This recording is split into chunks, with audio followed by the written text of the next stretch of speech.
Hello YouTube, this is the first episode of a series that I'm going to start introducing in this programming playlist. And I'm going to be comparing in it a good day versus a bad day. And the reason why I'm doing this is because I am trying to consolidate the programming information I give, and I think that I have created 4 different lines of thinking that are going to eventually create a whole that is going to be quite conducive to your ability to program for yourself. And that is going to be gentleman splits, evolving rep ranges, how to program for yourself, and this series of good versus bad. And so you can expect, I believe, 4 episodes in this series with distinctive thumbnails so they're easier to find. And on this episode, we're going to talk about arm days. An arm day is going to be a day that is going to be dedicated to the development of the upper limb. And I decided to start with this topic because I understand that these videos might be a little bit opinionated and some people might disagree. And because the science of arm days is not really discussed on YouTube Fitness, I do think that I'm going to be able to present to you an argument that is going to introduce you to my view and my way of thinking so that when I discuss a back day or a leg day or a chest day, you're going to be more receptive. So let's start. There's a lot of people, especially in the bodybuilding realm on YouTube Fitness, who want bigger arms. And that's normal. Bigger arms are cool. But they don't know how to do it. They don't know how to approach it. And they tend to do it poorly. And across the board, when I see someone trying to program an arm day, it's done poorly. Understand that there are a few steps that you are going to have to take in your arm training journey, and I will make a full video about it. The arm day is one of the latest steps. It's not necessary for novices, it's not necessarily necessary for intermediates, but eventually, if you want to maximize the size of the arm, you're going to need one. For reasons I already explained in the playlist for why you need an arm day, how to program an arm day, etc. You can check them out, they're in the natural hypertrophy playlist, I believe, and in this playlist as well. The thing is that the few people who manage to make it to the stage of the arm day approach it with a mindset that sabotages their progress. And so in this video, I'm going to expose to you what a bad arm day is, and I'm going to explain to you why an arm day that is constructed the opposite way is going to be good. And if you check the description, I'm going to add 2 templates, so good and bad. And for the good one, I'm not only going to give you a fulfilled and completed template, I'm also going to create a skeleton of a template so that you can just fill it up yourself with your own exercise selection. So let's get started. A myth that is extremely pernicious and very present on YouTube Fitness is the idea that to train your arms, you have to train them with high volume and you have to go for the pump. I have a 30-minute video scheduled on the topic of the pump, and I've already explained that in the hypertrophy series, but a pump is not a good measure of hypertrophy, and if it is especially true if you have a weak point and you try to bring it up, because what you're doing when you get a pump is you let lactic acid, you let metabolic fatigue limit your ability to move weight. What is limiting you is not the muscle, and therefore you're removing the most important portion of muscle hypertrophy, which is muscle fiber damage, and which is the ability to push intensity. And that is going to be the number 1 lesson from this video. You need to be intense when you train your arms. And by intense, I don't mean grabbing the heaviest weight and swinging like a baboon. I mean doing weights that are going to be taken from the 3 to 7 rep range, 6 to 10 rep range, or you really go and you push to failure. Too many people train their arms with a certain approach that if anyone else tried to have them train a different part of their body with that same method, they would say it's ineffective. And yet they do it for that body part. If I told you, hey, I'm going to grow my legs doing sets of 30 with 135 on the squat, you tell me I'm wasting my time and I should just be squatting heavy, right? Same logic for the biceps. You want big biceps, you have to tire them. Not only with a pump, you have to actually challenge them so that they have to grow. If you don't do that, you're going to be stuck forever with small arms.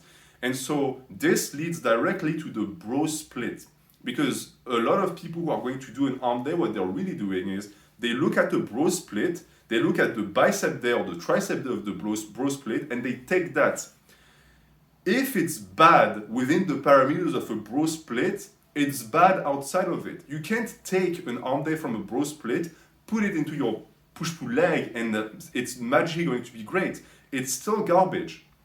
And what bro splits tend to do is they tend to take movements that are done with cables or machines, that are done with very high rep ranges, with very high exercise selection, blasting the muscle with so many sets that eventually you're not really doing anything. You're doing cardio for your arms, but that's not going to grow them. And it's a mistake that I've seen even advanced people on YouTube Fitness do, where they are desperately trying to grow their arms, but they don't understand how to do it. And so I want you to do away with that mindset. The idea that by just doing more sets, the arms are going to grow. The idea is that if you do a cable variation, then a dumbbell variation, then an easy curl bar variation, think that all of that will result in size is misguided. You're doing too much. And the worst part is that these tends to be people who have a very low work capacity for the bicep. And so they're sort of deluding themselves into thinking that they're doing something because they spend a lot of time training the arm. But guess what? That's a backwards thinking. You have you're in a very lucky situation where your arms are a weak point and therefore they're easy to tire. So why don't you just abuse that situation and context? Tire them out with 3 sets and move on. When they have the ability to handle 7, 8 sets, then okay, by all means do it. I'm at this point. For my arm day, even though I'm sandbagging on biceps, I do sometimes 5, 6 sets of heavy movements for the biceps because I have to. At some point, you will have to. But when you're just starting, it doesn't matter. Do as little as possible. And that is going to be picking one exercise for the triceps, for the biceps, for the forearms, and blasting it. Doing 3 to 4 sets, just like you would with a bench press or a squat. There's no difference. Push progression on that movement. When you stall, add the variations that you can get tonnage from a different place. When you add the variation, 3 sets, not more than that. You have guys who don't train their arms for years and years. And then when they decide to jump on the arm day bandwagon, you look at their program, it's like a mad scientist made it. 21 sets, 30 sets. There is no point in that. It's a waste of time. You can slash that program 80% and make better gains, get better results, and spend less time in the gym. And I blame pro bodybuilders, I blame bro splits, I blame people who take PEDs and lie about it, because these guys train like this and they get results because they could just stay on their couch and play, Street Fighter, and they'll still get big. For you who is natural, it's not going to work. And so that is the issue of the bad day, is that it's going to create the illusion that you're getting stuff done, but in reality, tu brasses de l'air, tu brasses du vent, as we say in my language. You're just moving wind around. There's no point. So the good arm day is going to have to take place within intensity windows. And that means RPE, yes, for curls and for skull crushers, you're going to use RPEs. You're going to use set rep ranges. You're going to use low set selection and low exercise selection.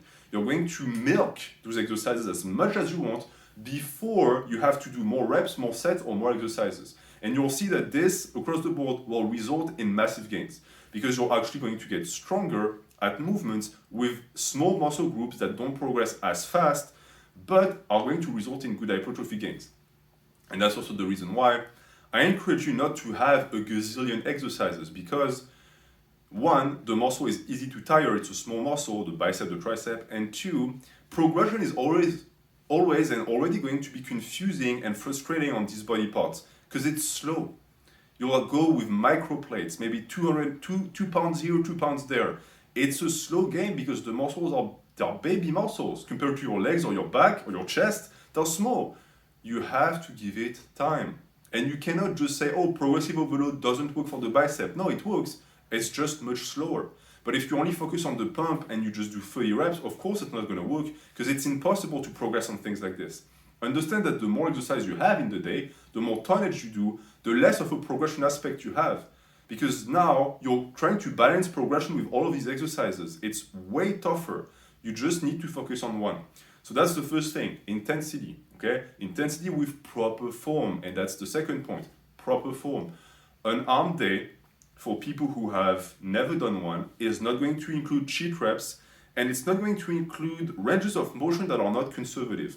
I've made videos about it. When you train your biceps, when you train your triceps, there is no point in locking the arm. Really no point. If you like it and you don't get pain, do it. Understand you don't get extra gains from it.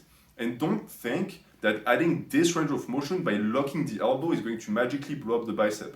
If anything, it's going to blow up the bicep tendon. So do the reps in the range of motion that is full, but not over-exaggerated. And that is, across the board, super important, because if you do all of your exercises within that rep range, you're going to stay safer, you're going to make better gains. And that was a quick number 2. The number 3 is going to be the disposition of the day and where you place it in the workout. A bad arm day is going to, for the most part, have the same disposition and frequency of a good arm day. It's going to be once a week. You can do more than once a week, but when you start, once a week. The difference is that while the bad arm day could potentially be construed as something that is going to be fatiguing because you do so many reps for no reason, a good arm day replaces a rest day because it's low impact. And even with the method that I have for arm day, it's low impact. So you can totally put it in between 2 lower days. You can totally replace a rest day with it. You can do GPP on that day. It's all worth it. It's all gonna work. The only thing that you need to be careful of is don't do an arm day in between 2 upper days unless it's really programmed precisely for that. Because you will see that even if you think you're not damaging your ability to press too much, the tricep work and the bicep work can be detrimental. So be careful with that. But that's the one thing I would say. And the beauty about a good arm day is that a good arm day includes compound movements. And that's a big issue that I see with people who have bro splits and a bro approach to arms. They don't understand that it's not black and white. I see the same people who are extremely dogmatic and who push compound movements heavily include no compound movement for their arms. And by compound movement, I don't mean curls or skull crushers, because in my opinion, those are isolation movements, and that's not a point, but it's a caveat that I want to mention. If you move your elbows and your shoulders when you do a curl, it's not a curl anymore. You're doing a supinated clean. It's a movement, you can do it if you want to, but you're not recruiting the bicep as much as you think. When you do a skull crusher, if you are actively moving the shoulder joint and utilizing the back as in a pullover motion, yeah, you're deloading the tricep when you do that. So keep everything stationary and treat these movements as clean isolation with perfect form. But doesn't mean that you can throw in a few compound movements in there. On an arm day is a great day to have a variation of your bench, a variation of your horizontal press, a variation of a vertical press. All of that works. And it's the perfect moment to do them because the arm day is not taxing and you can superset everything. And I'm going to actually leave you with that because I pretty much explained everything that you need to know so that you can understand why the description is as it is. Within an arm day exists the idea and concept of the superset. An arm day without supersets is time wasted. Doing a set of curls and then waiting like this for 3 minutes and then doing another set of curls, I mean, it's you cannot even justify it. What are you doing? Are you tired? Is your cardiovascular system tired? You are letting the bicep rest. Great. You know that the rest of the body can train, right? You can do forearms, you can do triceps, you can do calves, you can do abs, neck, you can do whatever you want. That's the beauty of the arm day. Unlike a heavy squat or deadlift that might require too much from you, a set of curl is not supposed to wind you. You're supposed to be able to do something afterwards, and you should. When I see those pyramidal sets and reps and just exercise selection of the people who program the bro split arm days, I'm thinking to myself, how can you retain your sanity when you're going to do 20 reps, 20 sets of curls and wait in between? It's a waste of time at this point. Might as well just go on Afinex's channel and curl your leg like he tells you to do to get bigger biceps, because you'll actually make better gains like this. So what you want to be doing is you're going to start with your heavy curl or your heavy tricep movement, then you're going to do something else, maybe some forearms, maybe some calves that I said, maybe some GPP. You can superset arms and GPP, it works perfectly well. Maybe some pull-ups, etc. And you will find that out of all of the days that I personally program with the upper, the lower, and the arm day, because the arm day is not an upper day, it's an arm day. It's a specific thing. It's a variation of the upper, but it, to me, has its own category. I still call it the upper though. With the arm day, what you will find is that it's going to be the most compact of days and it's going to be the shortest of days. It should be the day where you're done the fastest, and that's great because you can get it done on a Saturday or Sunday where you don't feel like training, when you don't feel like doing anything, when you feel lethargic. Let's say you have a program, and in the program you have a few days that are mobile, okay? And you're going to have a deadlift and a squat, and you want those days to be the ones where you're the most energetic. Guess what? If you include an arm day in this, it means that when your energy is going to variate, the rotation is going to include a day where if you're tired, you can just do arms. And that is perfectly fine, and it's going to give you more energy for the day where you have to be energized. And so that's going to be that for this video. The concept of good and bad day is subjective, but I do believe that if you apply the notions of programming properly, you will be able to see that there is truth in what I tell you. And so what I want for you is to get bigger arms, and to do that, check the description and apply the template that I'm giving you so that you can train your arms properly. Thank you for watching. Have a good day.